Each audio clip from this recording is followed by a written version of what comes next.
This is one of three, I guess maybe four short movies that are specifically about showing you the interface, and it's just an interface reference. There's going to be one on the Shots browser, one on the Assets browser, one on Preferences, and one on PoseMaster. So this will be about the shots area, and it's just a basic reference. Under File, the only thing that's there is Iconify. It takes the place of that. There's the Scripts window, which allows you to add scripts to your project that you have elsewhere, and they'll all be saved within the project, so you could transfer the show to another machine, or back them all up together. It's convenient and allows you to make groups. So right now there's a rigging group, but if we wanted to, for example, we could add something if we had lighting scripts that we were using, could add a lighting category, and if you look under scripts, there's now a category for lighting, and we could add the scripts that we would use here along with a command to run it, so that similar to this rig one, we could just run it at the click of a button right there. Under Tools, there are Preferences, which we will go over at a later time, and PoseMaster, which we'll go over at a later time.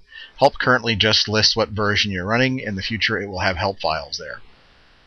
The Shots browser, the elements within the browser themselves are the Sequence browser, which allows you to browse through your sequences. There's currently one. Let's add a second sequence, and I'll just call it the kitchen for no other reason. So you can browse between which sequences you have available.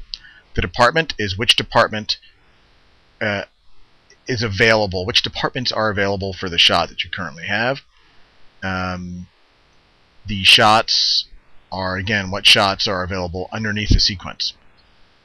And then your takes are whatever saved takes you have. And this is a little expandable, so no matter how big your file name gets, you'll be able to actually see it. And these are the different takes you have. And for each take, there is a corresponding note, which is full of information you can pass on to yourself, pass on to the director, pass on to other people that are you're working on this show with. And it contains the timestamp of when it was created, the username, and whatever notes were left by the user when they saved that version. Regarding these other elements under here, the command buttons are the third part of this UI outside of the browser and the window. And you can open a take, and that will simply open whatever it is you saved as a take, and that's currently in there. Save take allows you to save another take, and we'll just say that this was approved by the director. It saves the take, and now we have access to it, and there's the note.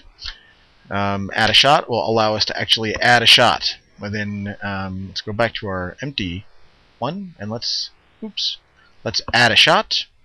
We'll add shot 100. Right now, it's creating a directory for every department that's available, and it's creating a Maya project. A standard Maya project for each one of these, as well as a workspace, so that there's a complete naming convention and file system set up under each of these. After that, there's Blast. Play Blast, essentially, it'll make a Play Blast according to settings you have in Preferences of whatever it is. It's got to be based around a take. So let's go back to the snow scene. Let's do the scene that was approved. You do Blast, and it will actually make a Play Blast that's named and corresponds to that version of the file you made, that take that you have. You can't see it because the software that I'm using to record myself will not play the movie, but that was the Play Blast that was just made, and it's named for this file. Additionally, when you run it in the the editor here, when it makes the play blast, it tells you where the movie file exists, so you could find it again separately. That's also true if you choose to use the play. That will actually play the associated play blast with it, and that's it right there, which again you can't see. So on top of that, the last piece of other windows, there's a spreadsheet, and if you run the spreadsheet, it will take whatever elements you have in your shot and gives you the chances to run load choices on them. Some workflows want to have the surface, so you do this, and it will actually bring in the surface of the snowball as opposed to the puppet. And the snowman, for example, that'll bring in the snowman's surface, which doesn't have any of the puppet information, so we can change that. If you have different LODs, you can switch them here. And also, if for departments downstream they don't need it in shot, you can choose to unload it. These are all saved when you actually save the file, so the next time you open up the file, it will actually come with those settings done.